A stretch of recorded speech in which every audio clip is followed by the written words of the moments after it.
Hello student, मैं विक्रम मौर्या। अभी तक हमने सेट के 3 लेक्चर दे दिया था, तो ये लास्ट लेक्चर, लगभग लास्ट लेक्चर की बात करेंगे, जिसमें हम पहले इंटरवल के बारे में समझेंगे, फिर उसके बाद एप्लीकेशन ऑफ सेट पढ़ेंगे, मतलब समुच्चय का अनुप्रयोग। तो आइए डायरेक्ट बिना टाइम वेस्ट किए हुए आपको समझाते हैं इंटरवल होता क्या है।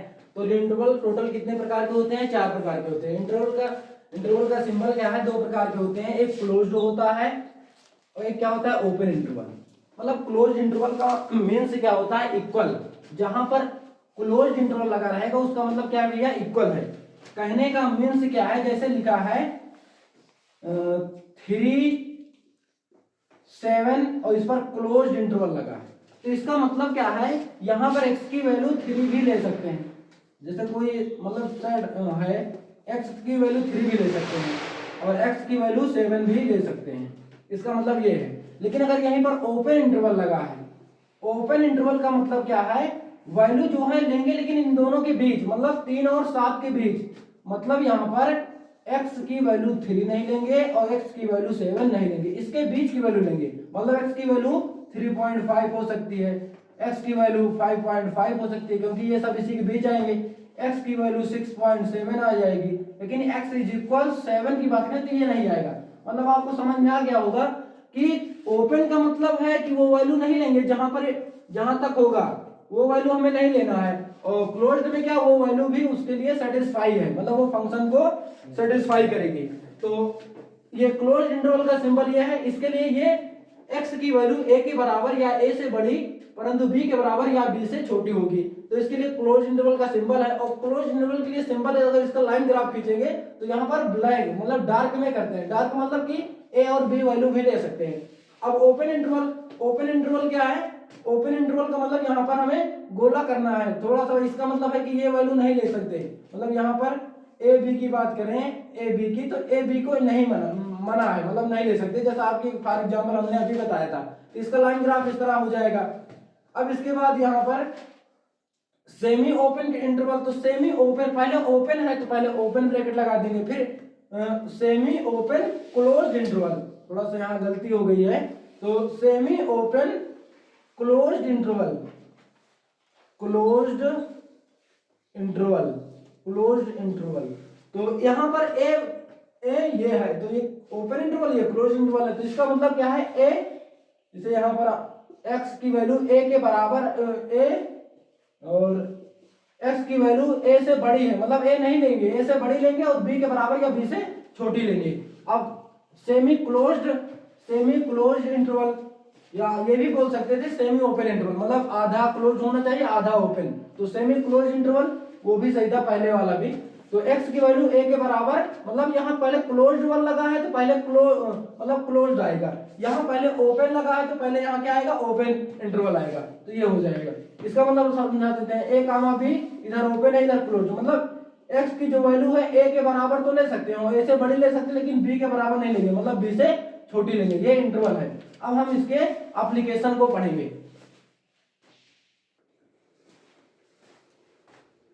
तो अब हम एप्लीकेशन ऑफ सेट पढ़ेंगे। तो इसके लिए आपको डायरेक्ट कभी कभी फार्मूले डायरेक्ट क्वेश्चन आता है, तो आपको फार्मूले पहले बताए गए हैं, फिर वेन डायग्राम भी हम समझेंगे। तो पहले अंतराल अभी हमने पीछे बताया है जस्ट तुरंत। तो अंतराल की लंबाई कभी कभी पूछ लेता है एकदम सिंपल क्वेश्चन, लेकिन हमें अगर कॉन्सेप्ट नहीं क्लियर तो छूट जाता है पेपर में, कंपटीशन में क्वेश्चन। तो अंतराल की लंबाई ज्ञात करने का सूत्र क्या है? b माइनस ए, मतलब y वाले कोऑर्डिनेट से x वाला कोऑर्डिनेट घटा देना। जैसे a कामा 3 है तो 3 में से 2 a घटा देना है, बस यही इसकी क्या होती है? अंतराल की लंबाई। तो अंतराल की लंबाई क्या होता है? b minus A. For example चाहे जो अंतराल हो, चाहे क्लोज हो, चाहे ओपन है, चाहे ओपन क्लोज्ड हो, तो सबके लिए अंतराल क्या होता है? b minus a. तो जैसे for example 2 comma 3 close interval के अंतराल की लंबाई ज्ञात कीजिए, तो ये b है, ये a है, ये हमारा a की वैल्यू है और ये किसकी वैल्यू? b है, तो b माइनस है, b की वैल्यू 3 है और इसकी वैल्यू 2, तो घट जाएगी, कितना आ जाएगा? 1। अब इंपॉर्टेंट फार्मूला ऑफ सेट, तो इसमें फार्मूला क्या है?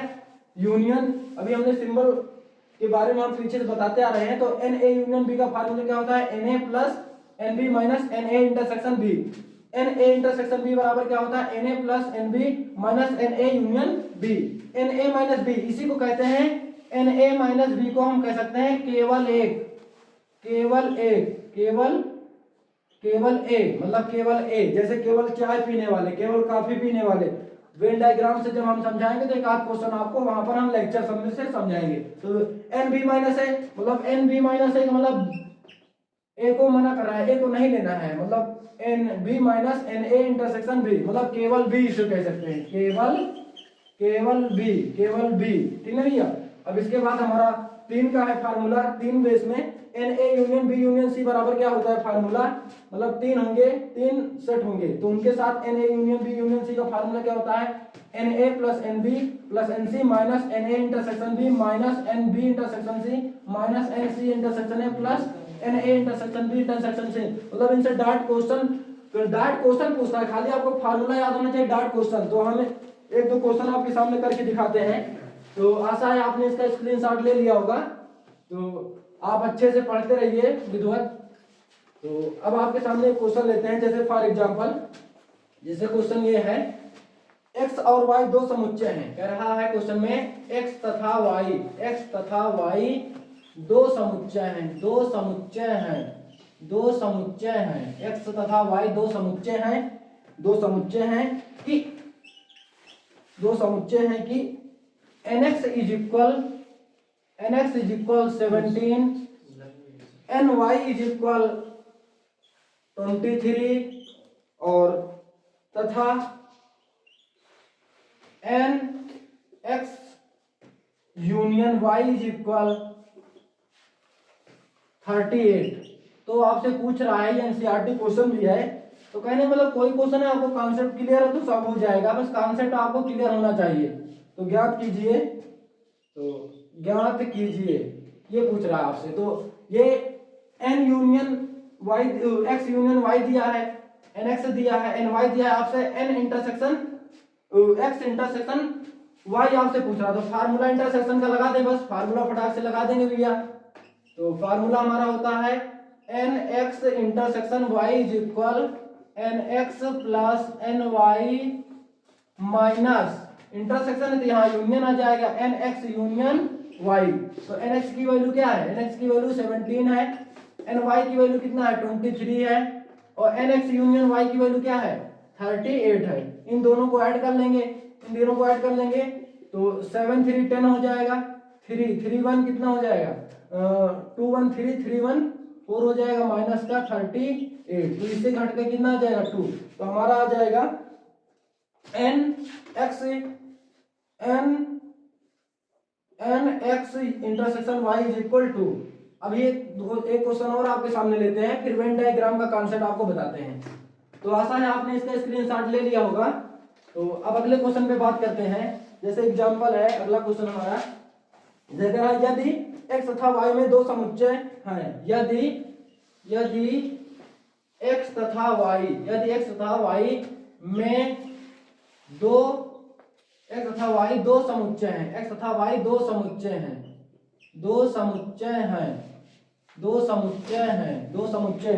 समुच्चय हैं कि x यूनियन y में 18, x में 8 और y में कितने एलिमेंट हैं 15। तो आपसे पूछ रहा है अवयव है, तो x इंटरसेक्शन y ज्ञात कीजिए, ये आपसे क्वेश्चन पूछ रहा है। तो अभी जैसे यहाँ पर हमसे अब आपकी इंटरसेक्शन पूछ रहा है, तो इंटरसेक्शन वही क्वेश्चन है, मतलब सेम क्वेश्चन है, यूनियन दिया है और nx दिया है, मतलब क्या है given that solution nx is equal कितना दिया है 18, ny कितना दिया है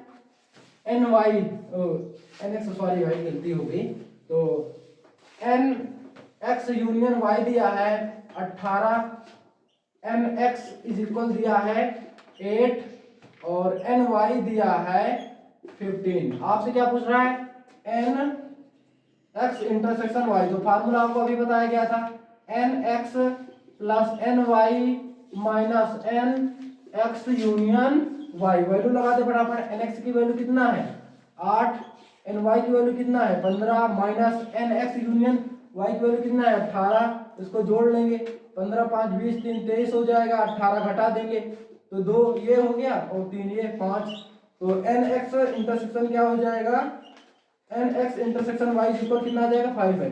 तो अब आप वेन डायग्राम का कॉन्सेप्ट आपको बताते हैं।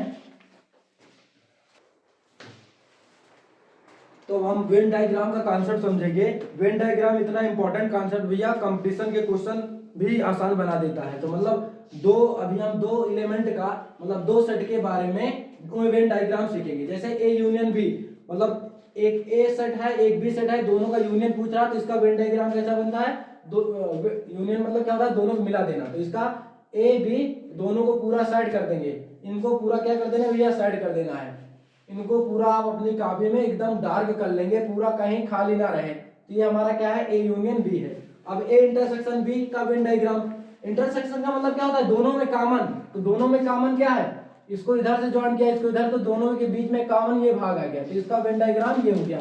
अब वेन डायग्राम ऑफ केवल ए और केवल बी, मतलब वेन डायग्राम ऑफ केवल ए केवल बी, ओनली ए, मतलब ओनली ए का क्या डायग्राम है, ये केवल हमने ए को पार्ट को साइड किया, ये केवल ए है, और ये हमने केवल बी को पार्ट साइड किया, ये ए है ये बी है, तो केवल बी को हमने साइड किया, ये केवल बी का है। अब इन दोनों को A minus B union B minus A का वेन डायग्राम बताते हैं, फिर जब तीन सेट हो तो उनका वेन डायग्राम बताते हैं।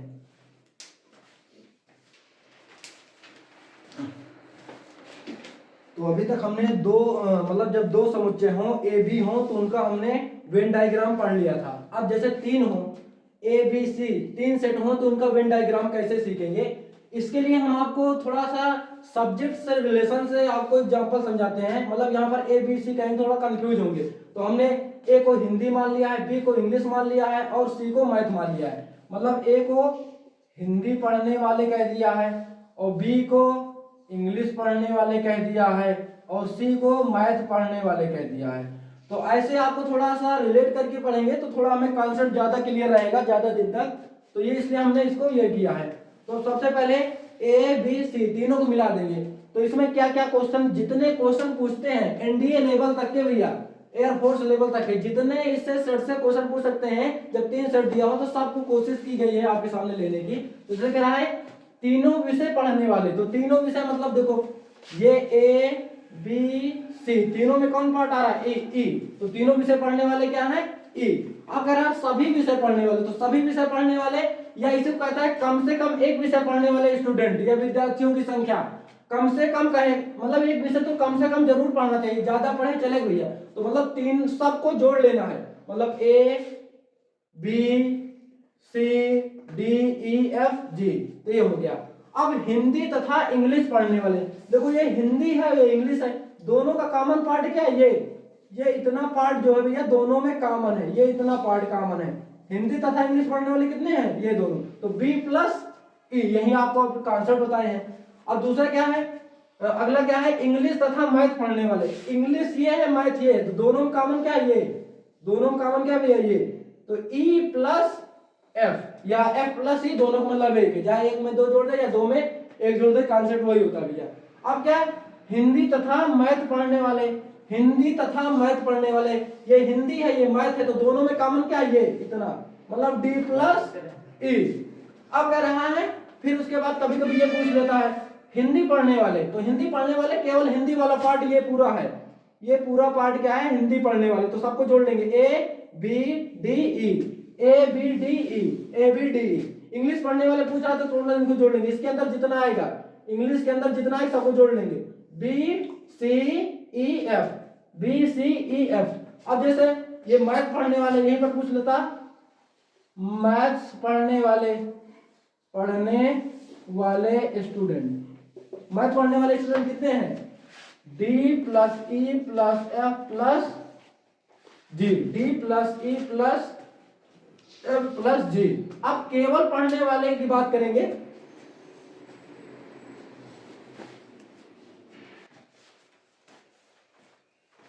तो और इसमें कॉन्सेप्ट समझेंगे। तो अभी तक हमने पढ़ लिया था हिंदी कितने पढ़ते हैं, इंग्लिश कितने पढ़ते हैं, इंग्लिश कितने पढ़ते हैं, ये यहाँ तक कॉन्सेप्ट क्लियर कर लिया था। अब जैसे यहाँ है केवल हिंदी पढ़ने वाले, केवल हिंदी पढ़ने वाले, तो केवल मतलब केवल हिंदी वाले पार्ट ये हैं, ये केवल हिंदी पढ़ रहे हैं, तो ये कितने हैं, ए हैं। केवल इंग्लिश पढ़ने वाले, तो केवल इंग्लिश पढ़ने वाले ये, मतलब इसमें कोई और पार्ट टच नहीं करना चाहिए। तो ये केवल कितने लोग हैं, इंग्लिश पढ़ने वाले, केवल इंग्लिश पढ़ने वाले कितने लोग हैं, सी है। यहाँ थोड़ा माफी चाहता हूँ, यहाँ थोड़ी गलती हो गई, तो ये सी है भैया, केवल इंग्लिश पढ़ने वाले ये हैं। और केवल मैथ पढ़ने वाले ये, केवल मैथ पढ़ने वाले कितने हैं, जी हैं। अब यहाँ कह रहा है उन स्टूडेंट की संख्या जो 2 विषय पढ़ते हैं, मतलब 2 विषय पढ़े, 2 से ज्यादा नहीं पढ़ने चाहिए, तो 2 विषय पढ़ने चाहिए। तो ये देखो, ये हैं 2 विषय पढ़ रहे हैं, ये 2 विषय पढ़ रहे हैं, ये देखो ये क्या है, हिंदी और इंग्लिश में इतना पार्ट है, केवल हिंदी और मैथ में डी है और इंग्लिश और मैथ में एफ है, तो D plus F plus B. उन स्टूडेंट की संख्या जो केवल एक विषय पढ़ते हैं, जो केवल एक पढ़ते हैं, तो मतलब ये हिंदी केवल पढ़ने वाले, ये केवल इंग्लिश पढ़ने वाले, केवल इनको जोड़ लेंगे। अब ये है उन विद्यार्थियों की, लास्ट क्वेश्चन, इससे जितना क्वेश्चन बनते हैं हमने सब बता दिया है। उन विद्यार्थियों की संख्या जो कम से कम 2 विषय पढ़ते हैं, मतलब कम से कम 2 विषय पढ़ते हैं, ज्यादा पढ़ेंगे चलेगा, तो वही है 3 विषय पढ़ सकते हैं, तो ये तीनों में है, इनको ले लेंगे, मतलब डी बी ई एफ, तो ये हो गया। तो अभी तक हमने मतलब वेन डायग्राम का सभी कॉन्सेप्ट पढ़ा दिया है। अब केवल हम इसके क्वेश्चन को समझेंगे, 2-3 क्वेश्चन आपके सामने लेंगे और डी मॉर्गन प्रमेय कराएंगे और फिर कॉन्सेप्ट को, थ्योरी को खत्म करेंगे।